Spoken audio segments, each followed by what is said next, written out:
Residents of an apartment complex are left cleaning up after raw sewage entered their homes and left them without water for a week. Brady Williams is live and speaking with the people who live there. It sounds like those are some gross conditions, Brady.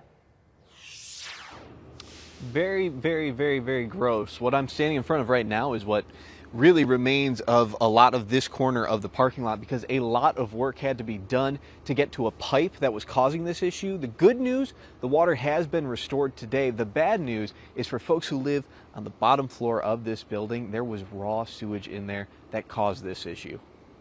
It was definitely a horrible feeling.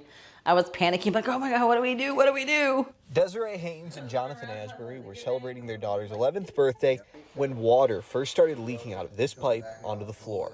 They say that time it stopped, but a few days later, April 30th, it flooded again.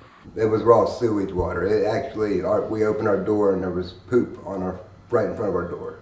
Water was everywhere. They say about 2 inches of it on the ground. Water also began to come out of the bathtub and toilet. So we started unplugging everything, picking everything up that we could put up. Before the water could reach everywhere. Yeah. They say they've thrown out many of their clothes, their daughter's toys, and most of their furniture.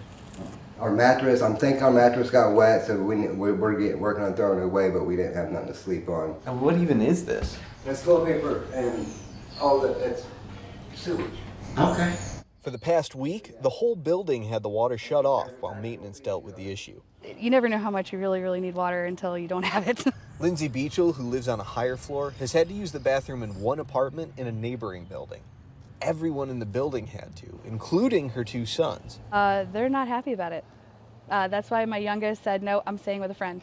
So he's been living with my friend in Milford for the last week. Wednesday afternoon, shortly before we arrived, the water came back on. Asbury says he hopes it stays that way as they recover. No matter what it is, you can get through it. Like, yeah. We may not have the goodest luck, but we're trying to get through this and we're not down and out yet. Now, we were able to speak with the office manager here. The first thing she said was that she was very emotional when she found out about this. She said she cares about her tenants. She says that what they've done is they're going to reimburse people for their utility payments, and they also cut the month's rent in half for a lot of them. She says they've also shared some Amazon gift cards for folks to recover here. Jonathan and Desiree told me that they do need some help with this. They've been relying on a GoFundMe to really try to rebuild their lives here. But the good news is the water is back on for the foreseeable future. Live in Williamsburg with photojournalist Savannah Tyree, Brady Williams, Fox 19 Now.